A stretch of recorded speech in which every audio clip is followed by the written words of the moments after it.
The Bhagavad Gita, Chapter 2. In the second chapter, Lord Krishna tries to cajole and motivate Arjun, telling him that his behavior and conduct is unbecoming and unworthy that of a noble person, and that he should forsake this unmanly weakness of his. Arjun again voices his doubts and refuses to fight.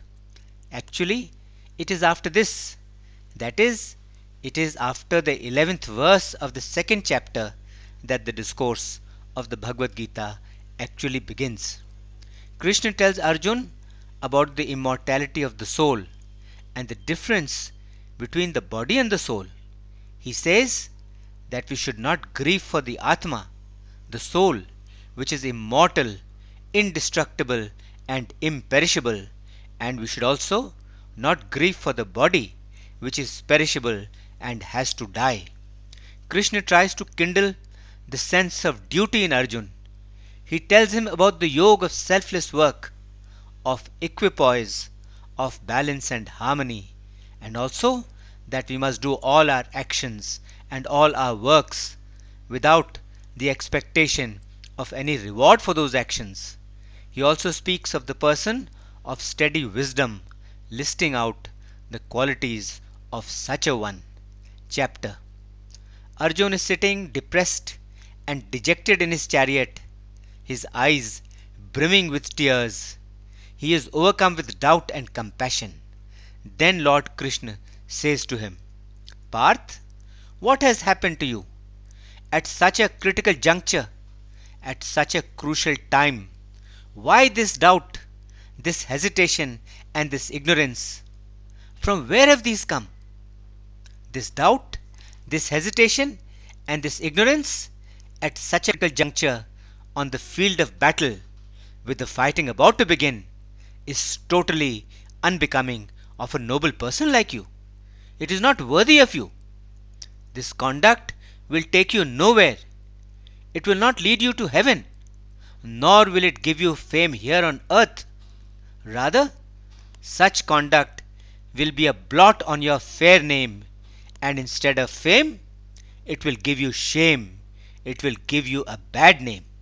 Therefore, get rid of this unmanly and unbecoming petty weakness and this cowardice of spirit, and get up to fight, brave warrior. However, Arjun's despondency prevails, and he replies, Keshav, Pitame Bhishma, and Acharya Drona, both are worthy of worship. How can I shoot arrows at them in battle? Rather than killing these respected and revered gurus, it would be far better for me if I lived the life of a beggar. Though they appear to be blinded by their misguided sense of duty and by their self-interest, yet they are my teachers. And how can I even think of enjoying those worldly pleasures which would be stained with their blood? And we do not even know what is good for us, our victory or theirs. After killing whom we would not even want to live, those very sons of Dhritarashtra stand before us ready for battle. Doubt and compassion have completely overpowered my brave nature and paralyzed me. I am totally confused about my duty. Therefore, I beg you, please tell me for certain what is good for me, what I must do. I am your disciple. I seek refuge in you. Give me refuge and teach me. Even if I were to become the king of this world full of wealth, where I have neither any enemy nor any equal, even if I were to become king of the gods in heaven, yet I do not see anything which will rid me of the grief which has taken hold of my senses and which has paralyzed them. Saying this, Arjun said to Lord Krishna, I will not fight, and became silent. Then, to the dejected, despondent, sad, and doubt-ridden Arjun, Lord Krishna, as if smiling, said, Parth, you grieve for those who should not be grieved for, yet you also speak words of wisdom. But the truly wise do not grieve for anyone. They do not grieve for the living, and they do not grieve for the dead. Never was there a time when you did not exist, or I did not exist, or all these kings did not exist. Nor will there ever be a time after this when we all shall cease to exist. Just as the soul, while in the body, passes through the stages of childhood, youth, and old age, so too is the taking on of another body by the soul after death part of the journey of the soul. The wise and the steadfast man is not agitated or confused by this. Feelings of heat and cold, pleasure and pain are the result of the senses coming in contact with the objects of the senses. They are all temporary and transient in nature. They come and they go. They have a beginning and they have an end. They do not last forever. Therefore, learn to endure them, learn to bear them patiently. The steady person who is not troubled by these, on whom these have no effect, and who remains the same in pleasure and in pain, he is wise and he makes himself fit for eternal life. Those who know the truth have realized the distinction between what is real and what is unreal. The real is that which is eternal, which can never cease to exist. It can never perish, while the unreal is transient and temporary. It ceases to exist and it has to perish. The body is unreal and it has to perish, while the soul, the Atma, is real and can never perish. The soul, the Atma, which pervades the whole world, which pervades this entire creation, is indestructible. No one can bring about the destruction of this changeless being. It cannot be destroyed by anything or by anyone. It is only the bodies of the eternal embodied soul which come to an end, and not the soul itself. The end of the soul can never come about, because the soul is indestructible. It is beyond comprehension and understanding too. Therefore, Parth, knowing this, you should fight. He who thinks that the soul, that the Atma kills, and he who thinks that the Atma is killed, both fail to see the truth, because the Atma neither kills nor is it killed. The soul is never born, nor does it ever die, nor having come into existence will it ever cease to exist. It always existed and it will always exist. It is unborn, it is eternal, it is permanent, and it is immemorial. It is not killed when the body is killed. It does not die when the body dies. He who knows that the soul is indestructible and eternal, that it is uncreated and unchanging, how then can such a person kill anyone or cause anyone to be killed? Just as we take off old, worn out and torn clothes and put on others that are new, so too does the embodied soul cast off worn out and old bodies and take on others that are new. Weapons do not cut or pierce the soul. Fire does not burn it. Waters do not drench it, nor does the wind make it dry. The soul cannot be cut, pierced, or harmed in any way. It cannot be burnt. It can neither be drenched, nor can it be dried. The soul is eternal. It is all pervasive. It is unchangeable and immovable. It is the same for ever and ever. The soul is said to be unmanifest. It cannot be seen. It is unthinkable. It is even beyond thought, and it is unchangeable. Knowing it to be such, you should not grieve. And even if you think that the soul is born and that it dies too, even then you should not grieve. Because for the born, death is certain, and for one that has died, birth again is certain. Therefore, for what must happen, for the unavoidable and for the inevitable, you should not grieve. Beings are visible and seen only in their middle, only during the period after their birth and up to their death. They are not visible before they are born, and they are not visible after they die. What is in this to grieve about? Some look upon the soul as an object of wonder. Some speak of the soul as an object of wonder. Some hear of the soul as an object of wonder. And even after hearing, none whosoever has known it. It is very difficult indeed to know the soul. The dweller in every body, the soul, the Atma, is eternal and it can never be killed. Therefore, Parth, knowing this, you should not grieve for anyone. Further, considering your own duty too, you should not hesitate, for there is nothing better for a Kshatriya than to fight a righteous battle, a dharam yuddha, a battle for what is right. Fortunate indeed are those Kshatriyas who get a chance to fight such a war. You are lucky that such a war has come to you of its own accord, opening the doors of heaven for you. But if you do not fight this dharam yuddha, this righteous lawful war, then not only would you be failing in your duty, in your dharma, and in your glory, you would also incur sin, and men will forever talk of your ill fame. And for those of self-respect and honor, ill fame and a bad name are worse than death.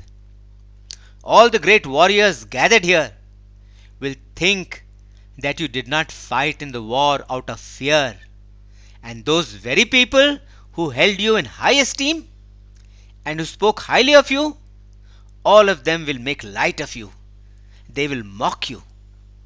Your enemies will ridicule your strength and say many unseemly things about you. What could be sadder? What could be more painful than that?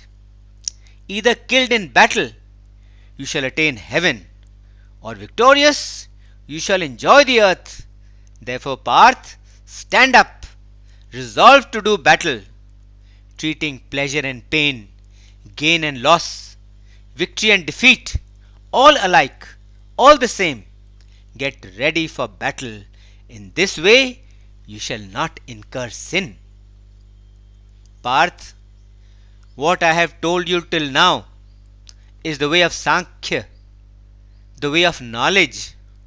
Listen now to the way of action, the way of Karam Yoga, the way of selfless work. If you understand it, and if your intelligence accepts it, then you shall be rid of the bondage that accompanies all action and all work. In this path of Karam Yoga, no effort is ever wasted, and no effort is ever lost. Each and every effort is counted, each and every effort is added up and accumulated, and there is never any failure. Even the smallest practice of this yoga protects one from the greatest of fears and sorrows. The people who follow this path to emancipation, determined to reach me, attain unity of purpose. Their understanding gets concentrated on this single point, while the thoughts of the undecided and the uncertain branch off into many directions and are endless. Those people who speak flowery language and who are seduced by the literal meaning of the words of the scriptures without understanding their true import. Those who get stuck in the rituals of the scriptures, focusing only on the details of such rituals, thinking that there is nothing higher than this, such people are ignorant people. Their minds are always full of their selfish desires. They regard the acquisition of luxuries and of physical pleasures as heaven. The objective of all their actions and of all their work and of all their efforts is the acquisition of power and of enjoyments, the result of which is repeated births for them. Those people whose minds are always after acquiring power and enjoyments, whose minds have been seduced by them and who are always entangled in them, such people are not able to concentrate their intelligence and their mind properly in their self, in their Atma. Their intelligence does not stabilize in their self, in their Atma. Parth, the scriptures deal mainly with the attributes of the three gunas and with religion, profit, and pleasure. Rise above all these. Free yourself from the duality of the pairs of opposites, such as pleasure and pain, profit and loss, victory and defeat.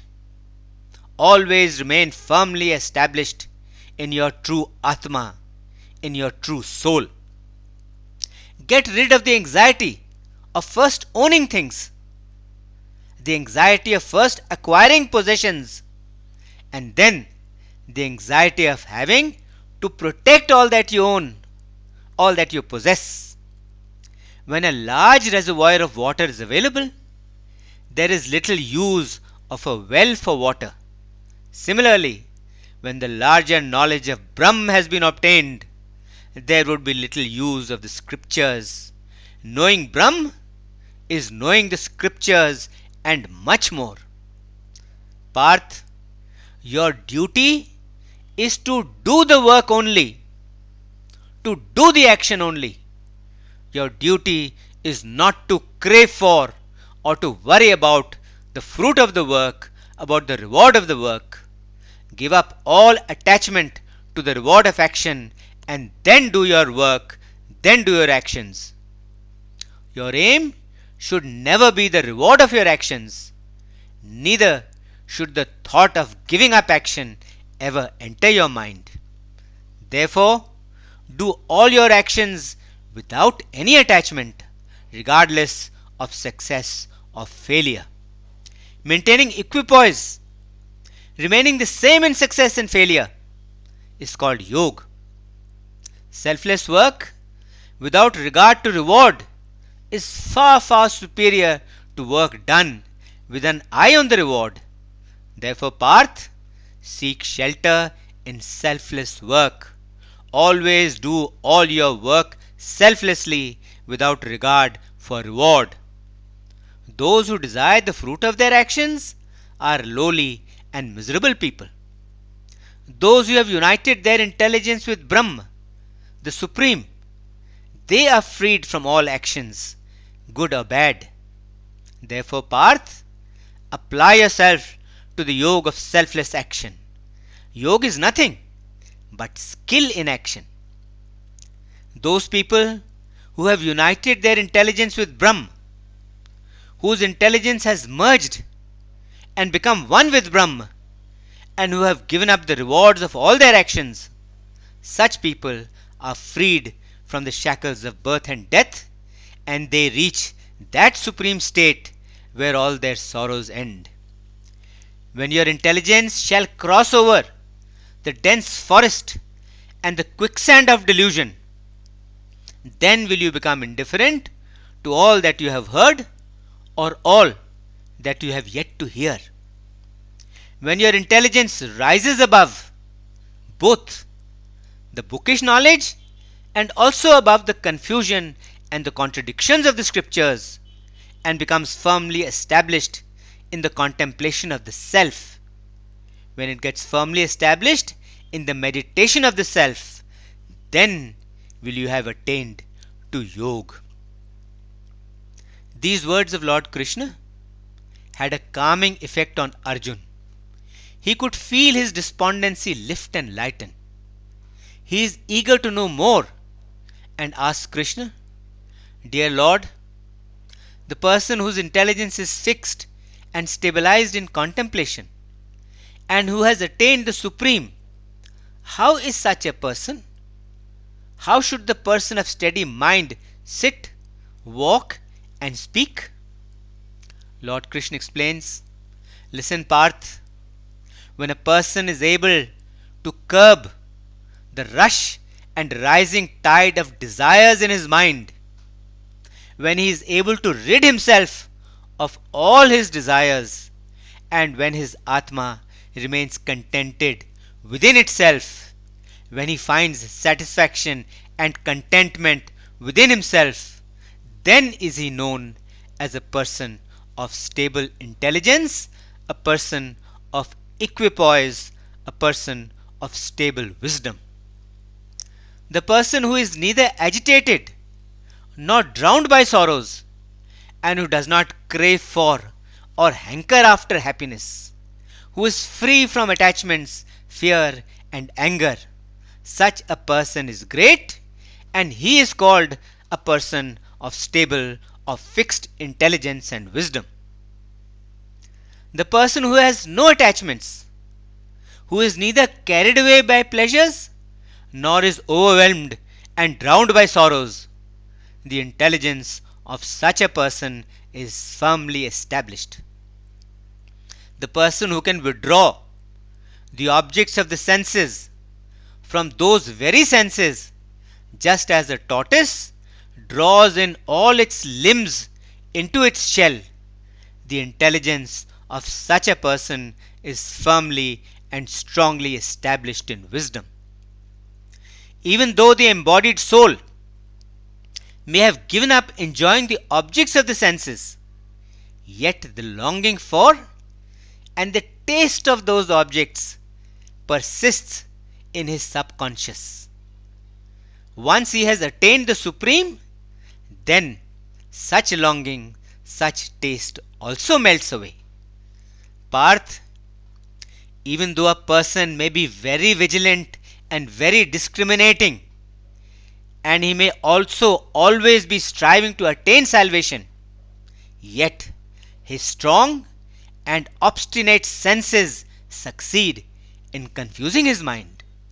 Therefore, control the senses at all times. Join with me.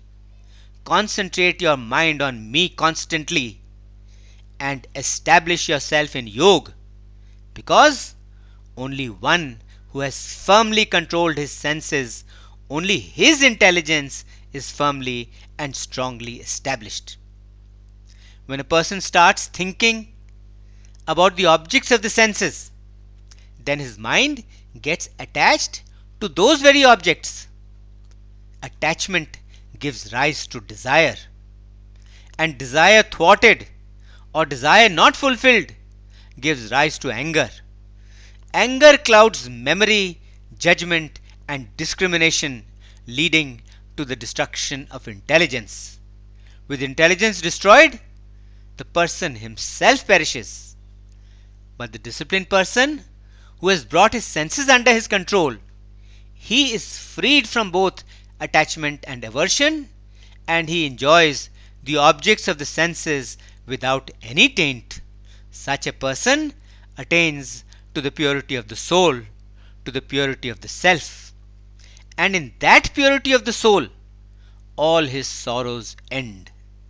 The intelligence of such a person of pure soul gets very quickly established and fixed in the peace and quiet of the soul. The uncontrolled and the indisciplined person does not have stable intelligence.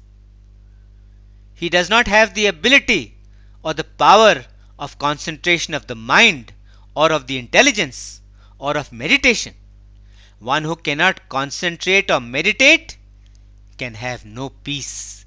And without peace, how can there be happiness? Happiness is impossible without peace. When the mind chases after the wandering senses, then those very senses lead the mind astray, just as a storm takes a boat away from its fixed path and tosses it about. Only when a person withdraws all his senses from their objects in every way does his intelligence get firmly and strongly stabilized and established. What is night for most people is the waking time for the self controlled, and what is waking time for most people is night for such a one. The ocean, though constantly being filled by the waters of the rivers flowing into it from all sides, always remains calm and still. Similarly, the person who stays calm, composed, and serene, like the ocean, when all his desires enter into him, without him in any way getting agitated or baffled, he attains true peace. But he who chases after his desires never attains peace.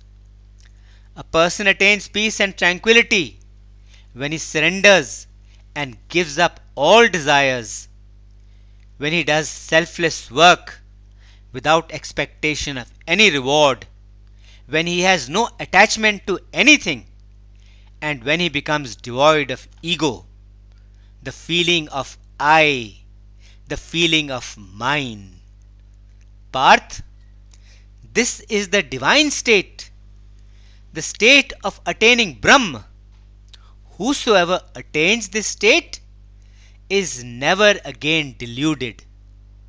Situated in this state, at the time of death, one attains to the bliss of liberation, to the bliss of emancipation.